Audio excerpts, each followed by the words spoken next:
Good morning, everyone, and welcome to Bringing the Cloud Home, how data center hardware vendors are seizing private cloud opportunities, outlining the recent results of the data center benchmark.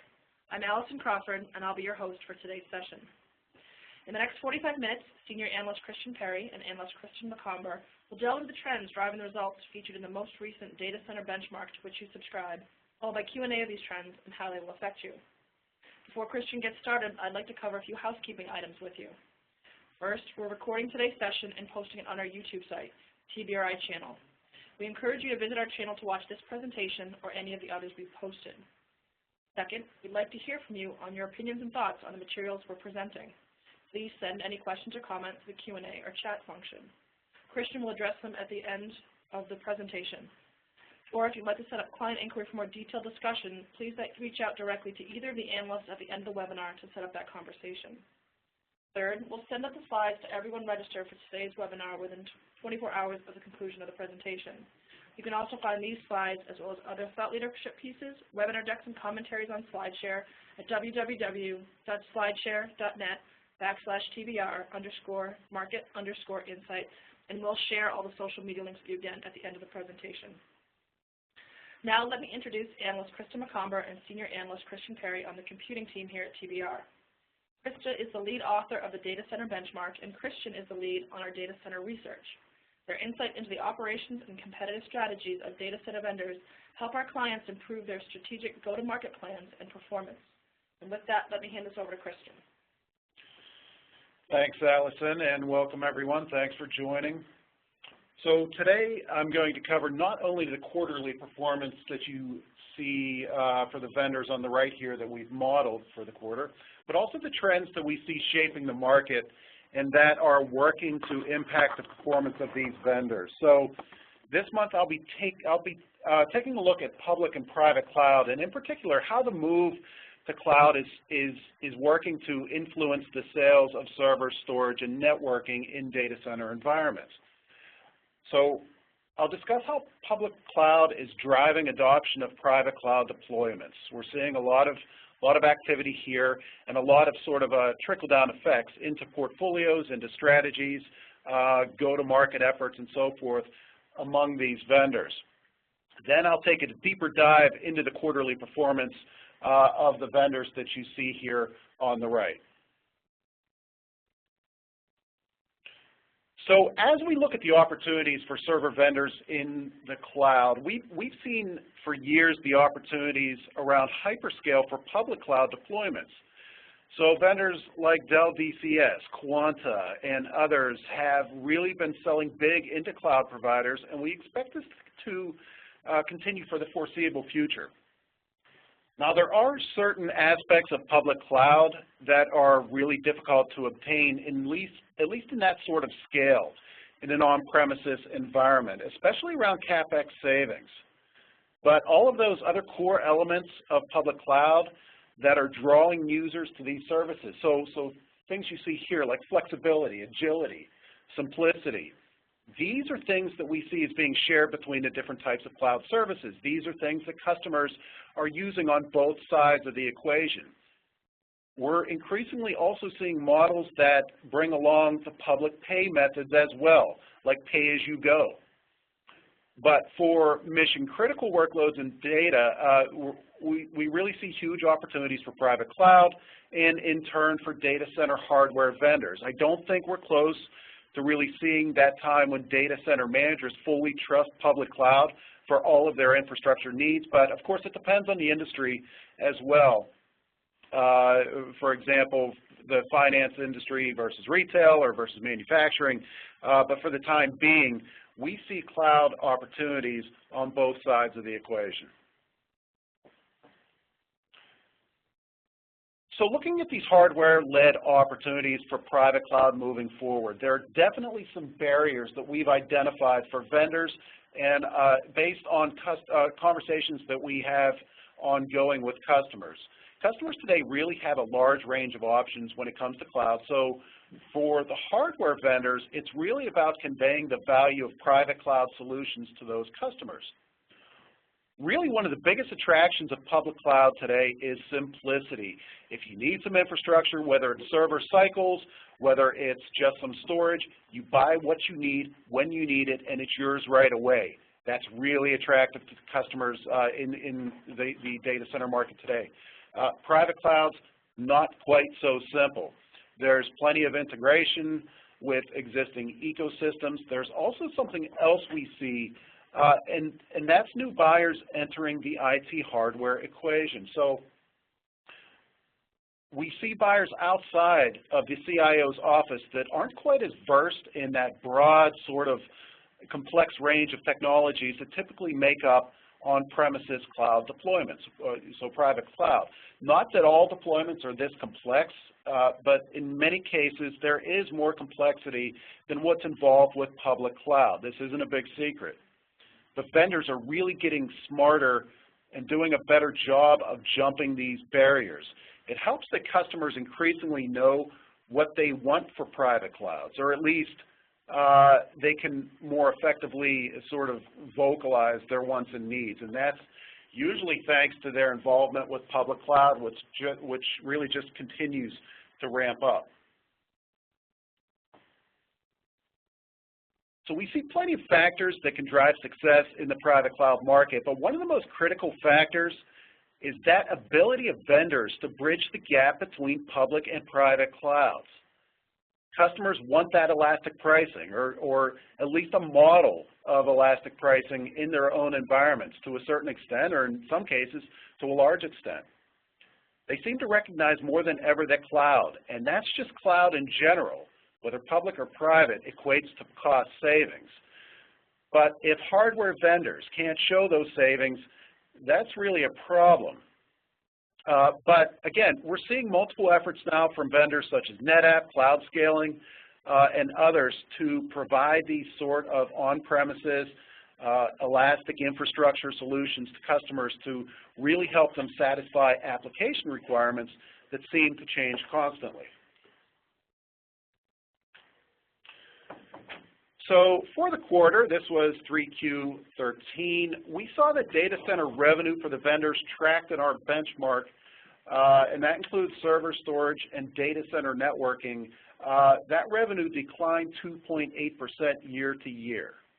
Now, in particular, proprietary server revenues includes IBM Power, Oracle Spark, IBM System Z, declined 27.8% year to year, and 23.4% sequentially. We've seen this trend for a couple of years now, especially across the last several quarters, and we expect it to continue to some extent as customers continue to flock to x86 technology for a wealth of their workloads and application requirements.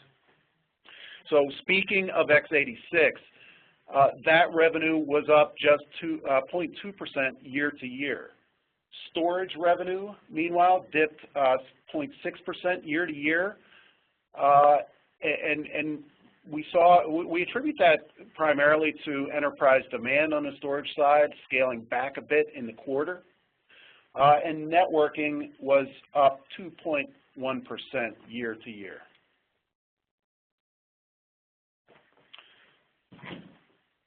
So on the x86 front, the industry continues to face commoditization.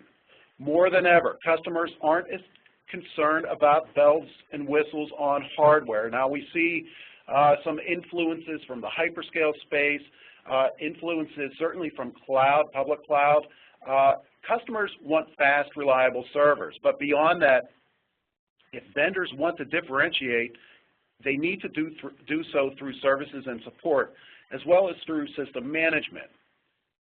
This would have been a challenge, for example, for Lenovo as it strives to be a server leader, but things certainly will be a little easier now that it has IBM providing support for the foreseeable future as part of the planned acquisition.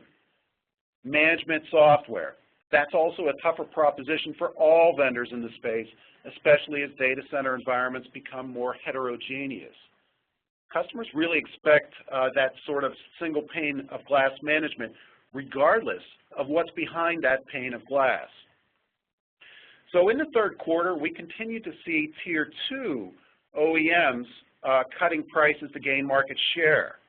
And frankly, that continues to be a trend among certain tier ones as well, such as Dell. Though cutting prices will really only get you so far. If you can't provide those software and services that customers really need to ensure their operations run without hiccups, then we think customers will eventually gravitate back towards higher priced offerings. It's really about TCO. It's about ROI. And certainly services and support are a big piece of that ROI equation. Those low upfront costs are nice, but if customers consider the lifetime of servers, and certainly most or at least many customers do, then services and support are going to be key to that overall TCO or ROI. I talked about some of these tier 2 server vendors, and assuming the IBM acquisition is approved, we estimate that to happen somewhere around October 1st, Lenovo instantly vaults itself to tier 1 status. We really view this as a win-win for both companies. Lenovo, for its part, instantly sort of legitimizes its portfolio and really gives a boost to its long-range plans to be what it wants to be, and that's a top server provider. And IBM, for its part, can focus more heavily on where it's currently enjoying growth. That wasn't the x86 space, that's things like cloud and cognitive computing. So from a performance perspective, for the quarter, x86 revenue performance improved, increasing 4.2% year to year compared to a 0.3% decline in the second quarter. I mentioned earlier about the ongoing shift from proprietary technologies to x86, and we think this contributed to x86 server ASP growth of 6% year to year. Meanwhile, unit shipped fell 1.7%. So as you see here on this graph, Cisco and Huawei certainly achieved segment-leading year-to-year revenue growth in 3Q13. And Huawei, in particular, we think that its lowest in-class ASPs really helped it to capture share from more established competitors. So in turn, this worked to drive Huawei's unit revenue growth over 180% year to year. We do think that Huawei's x86 portfolio is well positioned to sort of fulfill that demand in emerging technology areas such as HPC and cloud, and also converged infrastructure. So moving over to proprietary servers. We do know, as most know, that this is a struggling segment right now, but the vendors in the space, and that includes IBM, that includes Oracle, Unisys, Fujitsu, they're all working in different ways to, excuse me, to keep their products relevant amid this ongoing rise of x86. IBM, for its part, is shifting its power focus from Unix to Linux. We think this is a smart idea. That's where customer demand is. And with the upcoming or planned acquisition of its x86 business by Lenovo, those vendors outside of IBM need to look out, because IBM now can place more focus on its power portfolio as well as Z. And also, it can focus on areas that perhaps overlapped with the System X business. Now it doesn't have those worries. So we expect IBM to be more aggressive with its power portfolio moving forward, especially into 2015. Unisys, we've talked about this in the past. So Unisys is interesting in that it's converting its ClearPath portfolio, its mainframe portfolio, from that proprietary CMOS technology onto x86. This is an ongoing transition, but it's doing it rather quickly. Most of the innovation we see happening here is on the software side. So to create that reliability that you would typically see on that proprietary hardware, now it's doing it on industry standard x86 architecture, but it still claims to be obtaining those reliability rates that typically existed on CMOS.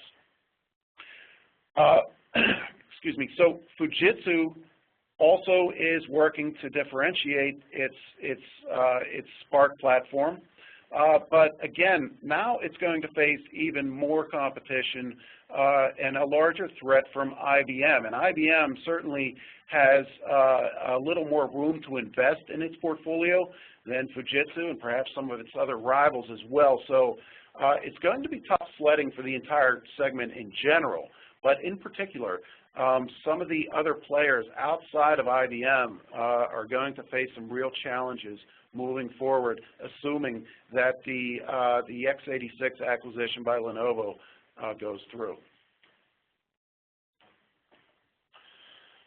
So on the proprietary server side for 3Q13, so looking at things like IBM Power, Oracle Spark, revenue declines dropped from 18.2% year-to-year in 2Q13, that's negative 18.2, to negative 27.8% year-to-year in the third quarter.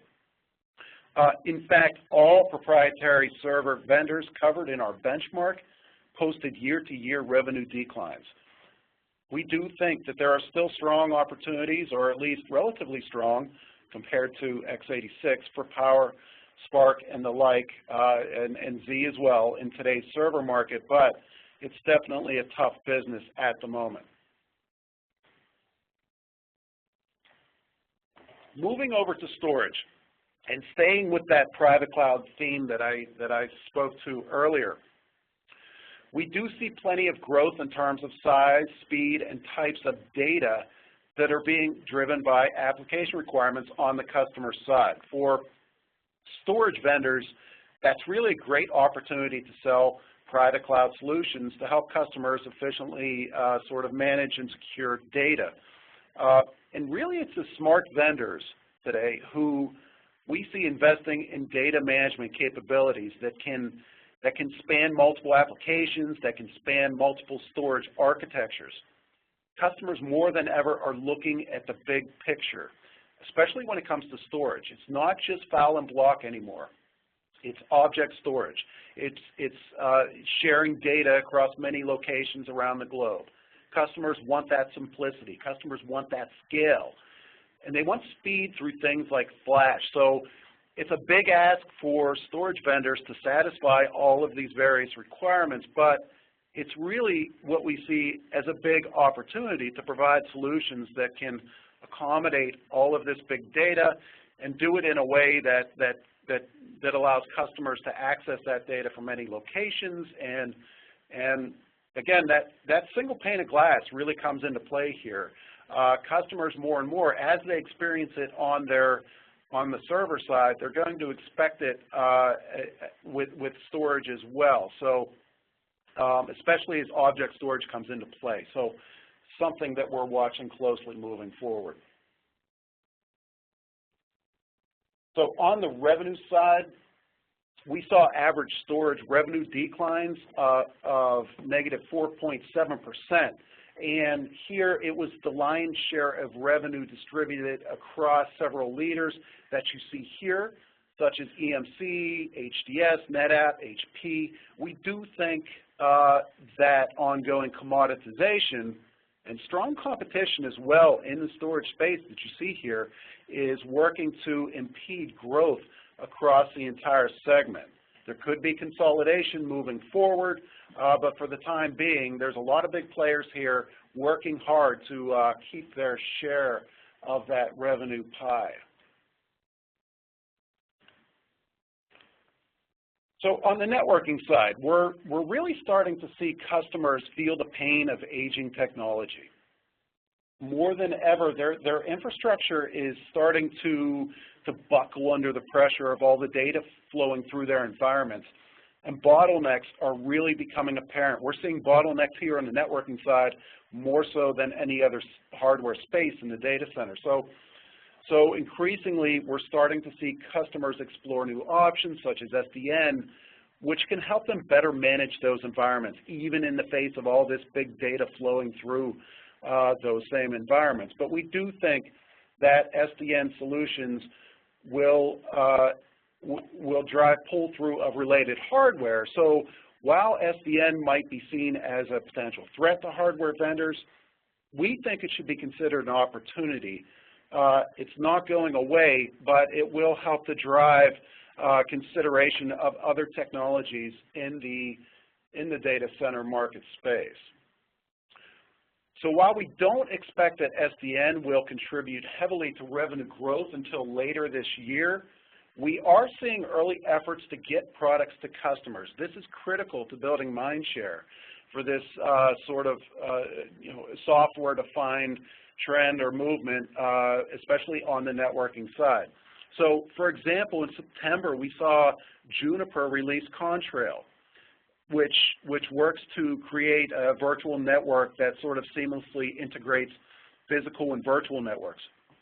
And then there's Open Contrail, which we found pretty interesting. This is Juniper's initiative to make Contrail available through an online open source license. So things like this we see driving innovation and fostering adoption. Customers are still tentative around some of these technologies, but the easier that vendors can make it for customers to adopt, certainly the faster adoption would occur. And also in November, we saw Cisco launch its ACI, or application-centric infrastructure solution, which provides SDN controller functionality and some of these other virtualization capabilities, such as application-based management and service automation. So we're starting to see some progress in terms of actual products being released and something tangible that customers can begin with on that SDN side. So on the revenue side, we saw networking revenue growth decelerate from 3% year to year in the second quarter to 2.1% in the third quarter. As I mentioned, we do think emerging networking technologies such as SDN will be increasingly disruptive. And it's also important to consider commoditization, which we think will inhibit vendors' abilities to drive long-term hardware revenue growth. Of course, this isn't just on the networking side. Certainly it's on the server side and on the storage side as well.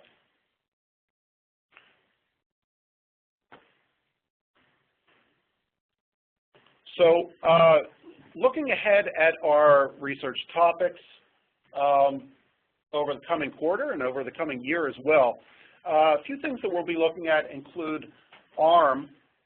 We do think 2014 will be the breakout year for ARM chips on the server side, but not necessarily in terms of revenue growth, but certainly in terms of mind share.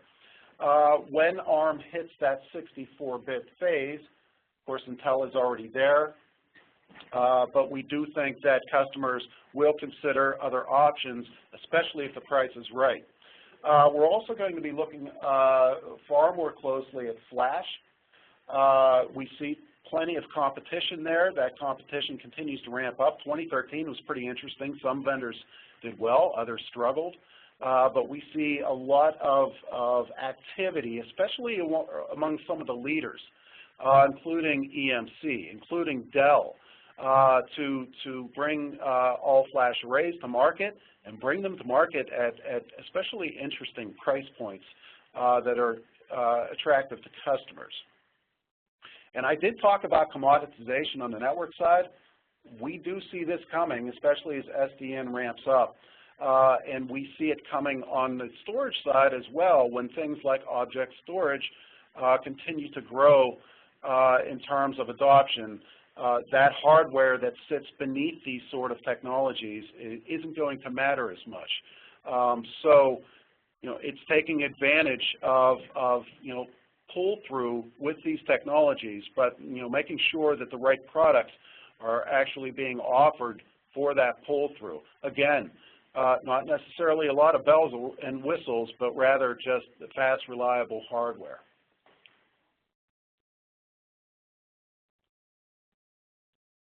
So with that, we can open up the floor to questions. We had a couple come through. I encourage anyone who sends them through now to send them through so we can ask them for Christian.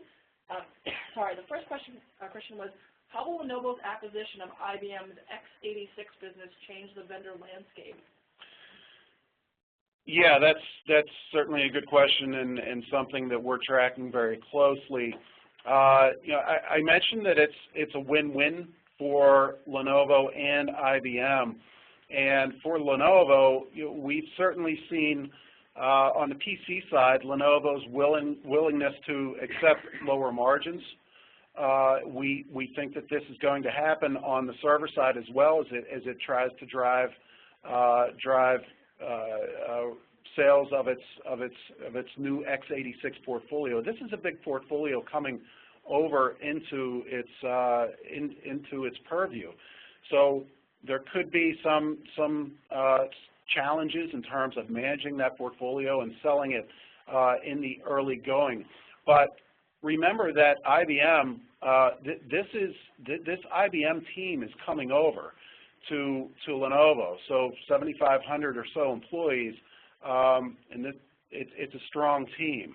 So, and IBM will continue to provide services and support for the foreseeable future. So we don't expect a lot of change. Certainly, we don't expect change in the coming year, as this acquisition won't happen for a bit now, assuming it does. If any change does occur with the System X platform, it's because of X6 that was just announced. We see this with any refresh of a portfolio. We think that IBM made some nice changes to the X portfolio with X6. So we do expect some traction there this year. And I did mention that IBM now can focus on some of these other areas. So we do think that that's going to be a big benefit for IBM. And again, it can put perhaps more resources or attention on power. And we think that certainly needs to happen because of how power's been struggling over the last few quarters. We think part of that is due to the overlap, or some of the overlap, between System X and Power. So now that, once the acquisition goes through, if it does, now that overlap won't exist. And IBM is free to tread where it wants to with Power without any potential conflicts with the System X business. Okay, we have a question actually with slide specific, so I'm going to take us back to that slide. What do you see as hinge factors that will drive server customers to buy ARM servers? You openly mentioned the right price. Anything else? Sure. So price is, I did mention price, and price is the biggest key there to the growth of ARM or the adoption of ARM, because customers are going to be tentative around ARM purchases because of potential issues with accommodation for existing code in their environments. So it depends on the ability of vendors to once that platform gets to 64-bit, it depends on the ability of vendors to ensure that these servers and these platforms play well with all of their existing infrastructure, because the assumption is that the servers will go into not greenfield spaces, but rather existing data center spaces. So there will be some interaction or heterogeneous behaviors between these various platforms. So form factors as well. So one of the beauties of certainly the Open Compute project and some of these other efforts going on as well, like Scorpio, is that vendors have the freedom to create platforms or architectures that really hit customer needs in terms of space, in terms of power consumption, and so forth. So we do expect to see some innovative designs on the ARM front. I think that's another factor as well that can really help to drive, if not initial adoption, can certainly drive customer mindshare. Okay. The next question, any data points on converged infrastructures? So we don't break out converged infrastructure in the data center benchmark. We do have an ongoing stream of research on the customer adoption side. Actually, we're about to go into the field with our next round of research for our customer converged infrastructure landscape. But certainly, I'll be happy to follow up if you'd like to talk about that and see some data points around it. Okay. Next question we had come through is, what are the primary use cases the data center will be focused on in fiscal year 14? Well, it's a pretty broad question. So. Well, there's a follow-up. It says also, what about software-defined? You hit SDN, but what about software-defined storage? Sure. Maybe that's. Yeah, I think that helps to focus it a bit more. So I did talk about SDN, software-defined storage. So with object storage, that's something that we're also tracking very closely. And we do think that object storage really is going to take off in 2014. So, this whole idea of being able to manage various data types, not only within one environment, but also across global locations, that's a real challenge for customers. So object storage certainly helps them do that. Object storage platforms like Viper certainly are gaining, again, if not sales, at least mind share. A lot of customers are talking about it. We did think it was interesting that EMC just announced that it's giving away Viper, or will give away Viper in academic environments. I think there was another environment as well that they would do that for. So I think there's some confidence there that Viper, for its part, is going to take off and potentially lead to other storage sales as well. Other use cases, certainly we continue to see a big rise on the big data analytics, cognitive computing front, and we're seeing vendors really change the conversation from sort of being, we see this with IBM, changing from being an outsourcer for its customers to being to delivering business outcomes. So when we talk about business outcomes, we really talk about those things that impact the business, and with big data and harnessing all of this data to be able to arrive at those outcomes, that's an ongoing challenge, but the hardware is certainly getting better. The software is getting far better and far more intuitive. So that's another area as well that I think will be a big area of focus for customers this year. Okay. Another question we have come in, and I'm trying to get this as they are sent in. In the storage segment, do you have an estimate of how much of the revenue is made up of x86 storage servers versus traditional storage systems? Are you seeing a transition? So Krista can correct me if I'm wrong. I don't believe that we break out actual storage servers in our modeling, but we can follow up to see if we do have some data points around that that aren't in the benchmark. But no, for the purposes of the benchmark, we don't break that out. What about converged infrastructure solutions in the data center, Pure, Flex, Pod, and vBlock? And I asked for some clarification. I haven't gotten that back yet, so I'm not sure if you can address that. Yes. So it's a pretty open question. So so when we track x86 and proprietary servers as well, those are all part of the equation. We do track all of those individual systems in our converged infrastructure research. In general, certainly we're seeing a lot of uptake. What were those three systems again, Allison? Hold on, let me go back. I heard FlexPod. Pure, FlexPod, and vBlock. Oh, so Pure Systems, vBlock, yeah, FlexPod. Different types of systems, but certainly with FlexPod and vBlock, right up there in terms of adoption, in terms of customers finding use cases for these converged stacks. Pure Systems, 2013, IBM, we were pretty impressed after the initial launch of Pure Systems, which we thought was left a little lacking in terms of the overall messaging around that portfolio. IBM really picked it up last year and went full steam ahead with that portfolio and really gained a lot of traction. Okay.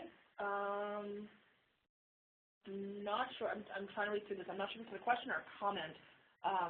And it says, see the BD, which I'm assuming is big data, and analytics and mission critical as well, and how mobile users need to be served securely and seamlessly from a systems engagement. That's a question. So let me move on to the next question. The final one we have in queue, and if people like to send them through now, please do. How will Lenovo's, who do you see as the object storage leaders in 2014? Sure. So I mentioned EMC. EMC with Atmos and some of these other platforms has been sort of an early leader in these early goings, and now with Viper, it certainly has a lot of momentum, and we think that EMC is innovating that platform quickly and working to accommodate third-party hardware with that platform. So that's a big challenge with object storage, is making sure that these platforms play nicely or run with all of the hardware that sit beneath them. And it's also, there's a cannibalization impact as well, because something like Viper will accommodate NetApp and other storage systems from other vendors. But this is where customers want to be. So if you're not playing in the object storage space, you're missing an opportunity, and potentially a big opportunity moving forward.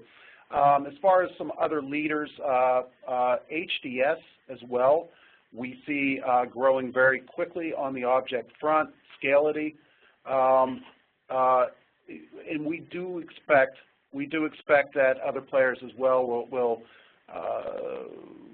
more intently enter the picture in 2014. Some of those who are already playing with in the market with smaller solutions, at least in terms of customer adoption, will invest more in 2014 and try and seize a greater piece of that pie.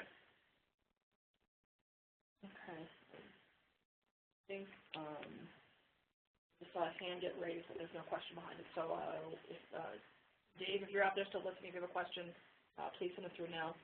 There are no other questions in queue right now. So with that, I'd like to wrap up. I wanted to share with everyone on the line an outlook on what the research agenda is for the computing practice, as Krista and Christian are working on the data center research. This is all the related research that's being done both from a benchmark perspective as well as company reports.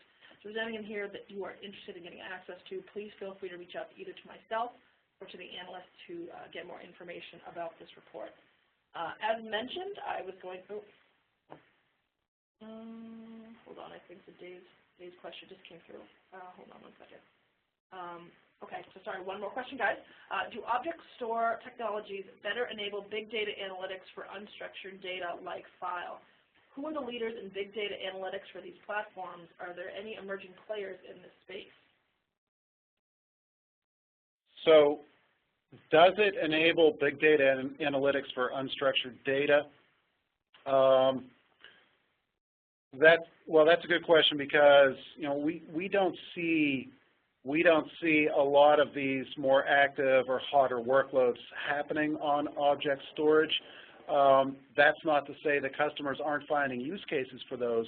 I think that just having access to easier access to data will facilitate better data analytics on storage in general. So having that object storage and having finding data more easily, or providing a platform for applications, analytics applications, to find that data certainly is a benefit.